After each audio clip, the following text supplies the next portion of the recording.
स्वर्ण का सिक्का। लगता है आगे और भी है, चलो।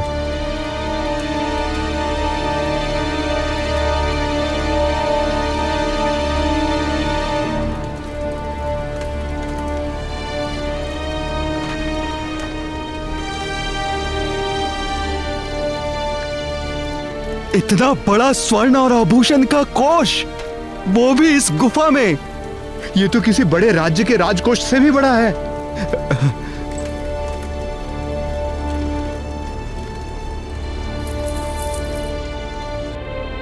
इतना सारा स्वर्ण का खजाना, इसे हम तीनों बांटकर राजा महाराजाओं की तरह रहेंगे।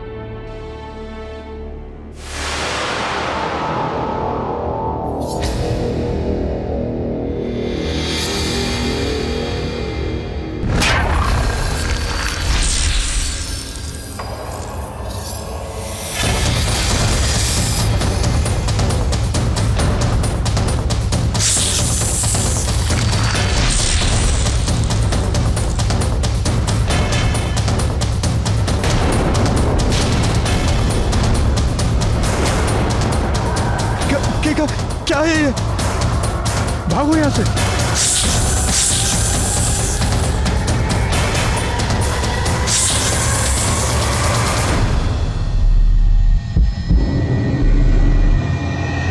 ये तो साक्षात मृत्यु है।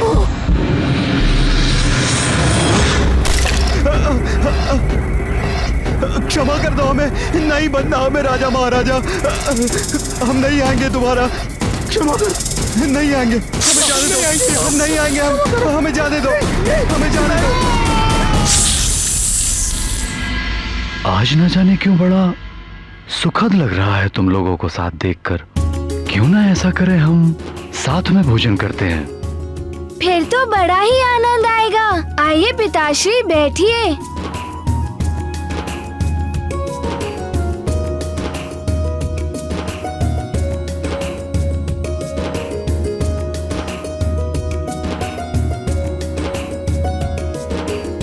बैठ तो मैं गया, किंतु मैं भोजन तो तभी करूंगा जब युवराज मुझे अपने हाथों से खिलाएंगे।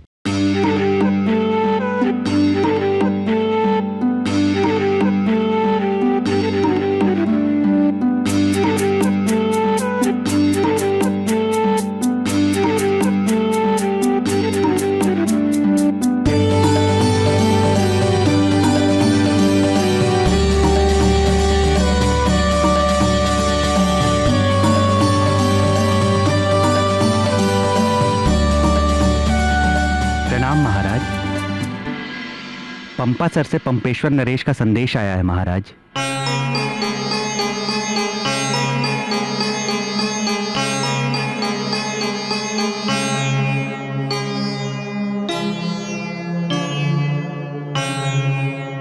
महाराज केसरी, बड़े दुख के साथ सूचित करना पड़ रहा है कि मेरी पत्नी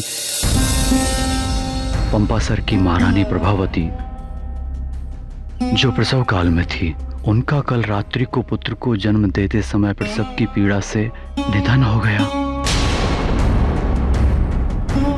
उनका अंतिम संस्कार कल किया जाएगा।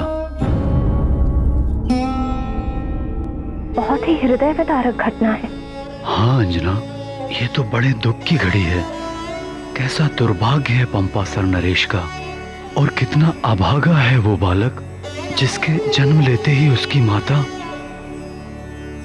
स्वर्ग पधार गई। ये सब भाग्य का खेल है स्वामी। हे भगवान का बहुत बहुत धन्यवाद करता हूं, जो अनेक कठिन परिस्थितियों के बाद भी मेरा परिवार सकुशल है, और मैं उसका बहुत आभारी हूं जो मुझे तुम जैसी पत्नी मिली और हनुमान जैसा पुत्र मिला। तुम दोनों के बिना तो मैं अपने जीवन की कल्पना भी नहीं कर सकता। तुम दोनों के साथ में जो सुख है, उसके समक्ष तो स्वर्ग का सुख भी तुच्छ है अंजना।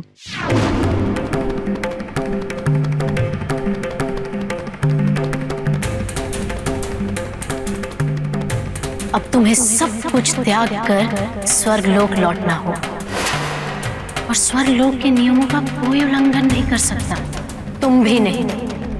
पुंजिक स्थला।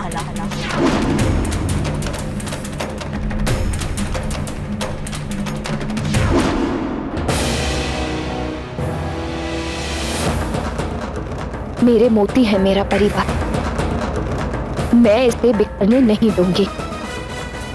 अपने परिवार के सुख के लिए मैं देवराज इंद्र का भी सामना करूंगी। देवराज इंद्र और उर्वशी कुछ भी कर लें, मैं अपने परिवार को छोड़कर नहीं जाऊंगी।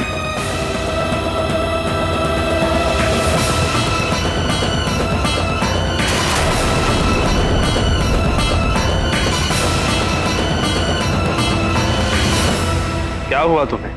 तुम्हारे चेहरे पर क्रोध क्यों झलक रहा है? पुंजिक स्थला कहाँ है? वो नहीं आई देवराज, उसके लिए आपके आदेश का भी कोई मोल नहीं है। उसने आपके लिए संदेश भिजवाया है कि कह देना देवराज से कि मां होने के सुख के समक्ष स्वर्ग के सुख का कोई महत्व नहीं है।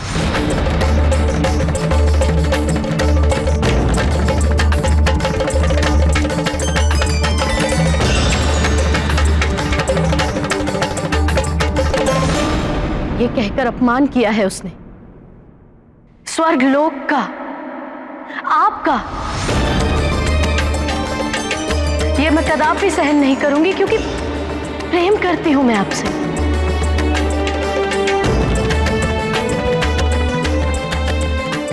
अपने स्वर्गलोक से प्रेम करती हूं। आपको स्वर्ग की महत्ता को बनाए रखना होगा देवराज। पुंजिक स्थला को वापस स्वर्गलोक में लाना ही होगा। हाँ, पुंजिक स्थला को स्वर्ग में वापस लाना ही होगा। उसने स्वर्ग के नियमों को तोड़ा है, हम भी स्वर्ग के नियमों का पालन नहीं करेंगे। अब हम सब अप्सराएं अप्सरा धर्म का पालन नहीं करेंगे। हाँ, हम भी अप्सरा धर्म का पालन नहीं करेंगे।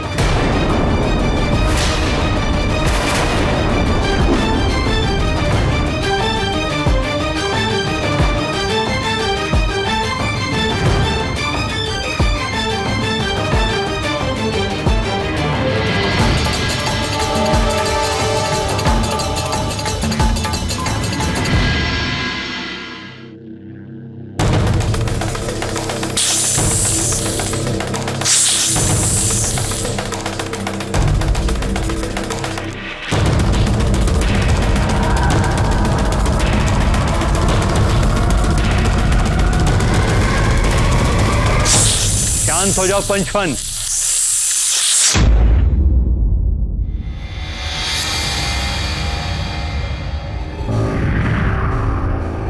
प्रणाम दैत्य गुरु शुक्राचार्य।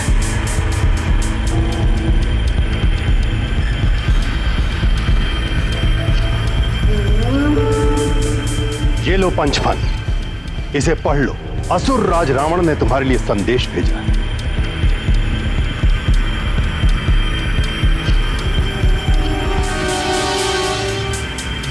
पंचफन, लंकेश रावण का आदेश है तुम्हें। सुमेरु में हनुमान नाम का एक वानर बालक है जो असुरों का परम शत्रु है। उसने वृक्षासुर और चक्रासुर को मार डाला है। उसे दिव्य वरदान दिए हैं देवताओं ने। सुमेरु में नियुक्त मेरे गुप्तचर अतिबल ने बताया है कि उसने सूर्य को निगल लिया था।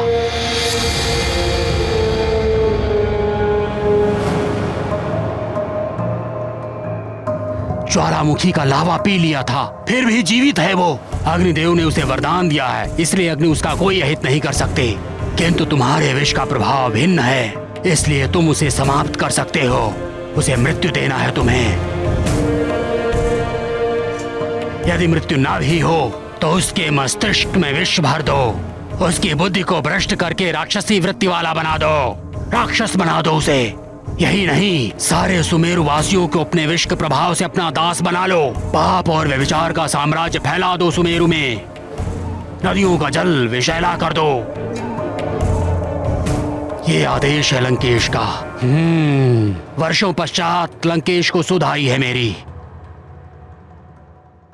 दैत्य गुरु, लंकेश से कह दीजिएगा कि उनका कार्य पूर्ण हो जाएगा। पंचफन, सुमेरु तक तुम्हें मैं पहुंचा दूंगा। युगों से हूं मैं इस धरती पर कालने में। लंका से लेकर हिमालय तक इस धरती में कहां कहां छिद्र है सब ज्ञात है मुझे। इसलिए कहीं भी पहुंचने के लिए मुझे किसी की भी आवश्यकता नहीं है। आचार्य, ये केवल बातें ही करता रहेगा या कुछ करेगा?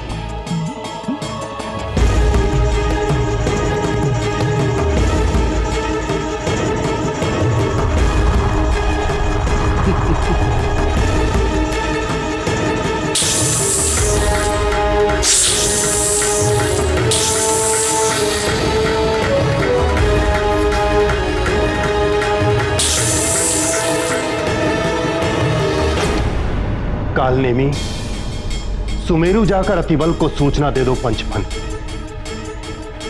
और जो कुछ भी असुरराज रावण ने कहा है वो अतिबल को बता दिया जाए। अवश्य।